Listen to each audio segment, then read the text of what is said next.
Hello, guys.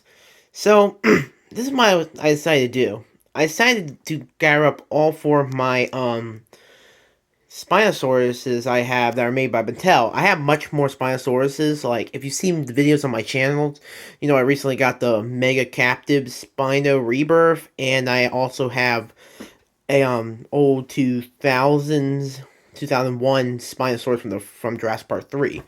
So today I decided to come up here and just show you a little comparison of me reviewing all four of these Spinos, from the Extreme Chomp and Bow Damage Spino from 2019 to the Extreme Chomping Spino from 2021 to this Spino, I forgot what it's called, from 2024 to the recently released Hammond Collection Spino. Let's begin. So first off, we have the Extreme Chomp and Bow Damage Spinosaurus from 2019. I remember, it's kind of funny how they keep saying how rare this guy was. Yeah, I actually got him, and he was pretty common around my Walmart when I first got him. Yeah, he is kind of old, see some of his stuff. So if you press this button on his head right here, he can do this. And let me show you a little gimmick. You then remove that. And then we open up that rib cage, and you see it has a little liquid blood in there that still works. Still shocked that it's still liquid after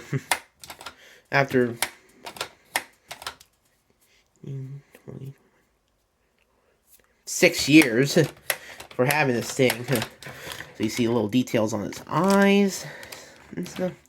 Yeah, I actually did base this Spinosaurus. I think I did use this Spinosaurus color for a comic I did.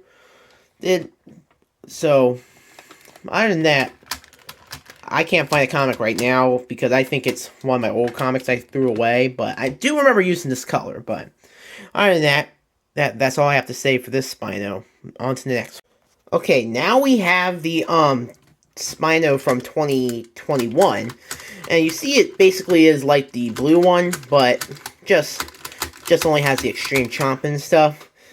Yeah, I mean, it's kind of cool colors, kind of reminiscent of the JP3 Spino. You know, a little fun fact, I think JP is also my initials, but I'm not revealing my full name since I really don't like, I'm never going to do a face reveal on this channel and stuff.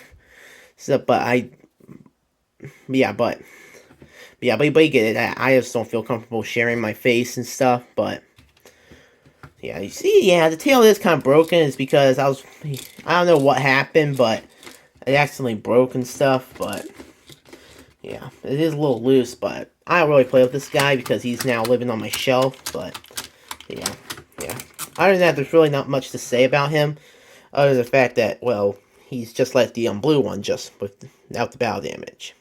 So here we have one of the more recent Spinos. This isn't like the recent Spino, but this is like the first Spinosaurus I have that makes noise. So if I move its arm right here, and then I do arm right this.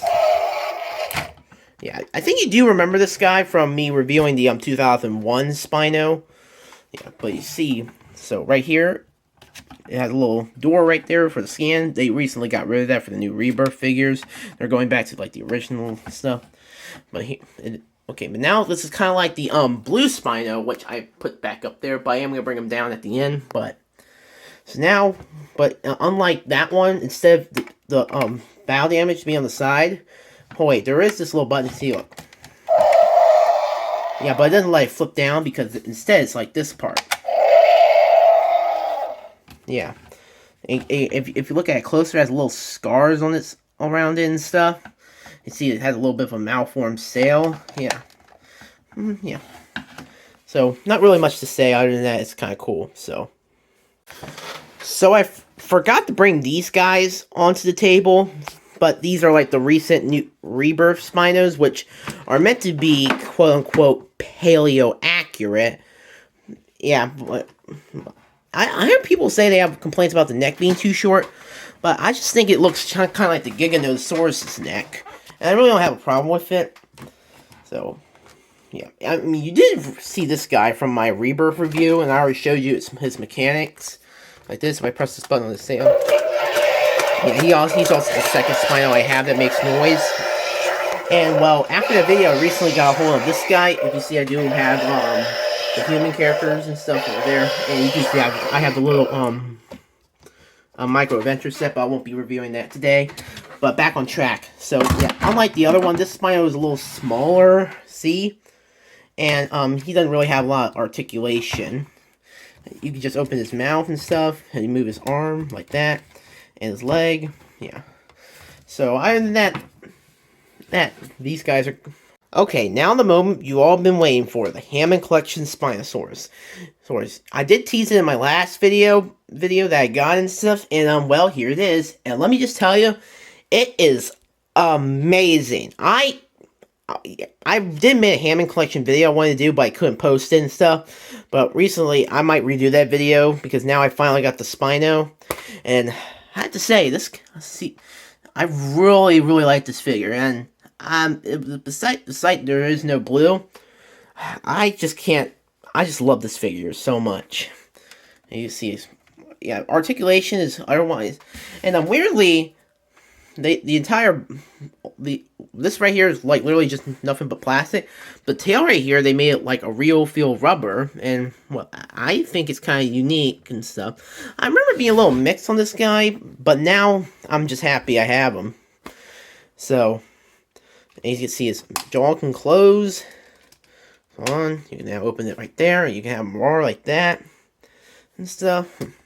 So, yeah, one last look. So, that's the Hammond Collection Spinosaurus. So, yeah, in summary, those are my Spinos I have. And they're all pretty decent and stuff. I really wish I had the Legacy Collection Spino that came out back when Fallen Kingdom was out in theaters and stuff, but it was so hard for me to find it. But I don't see the point of having that if I have all these. And so, yeah. So I hope you guys enjoyed this little video and stuff about me showing you off all my Spinos while also comparing them. So, see you guys in the next one. Bye.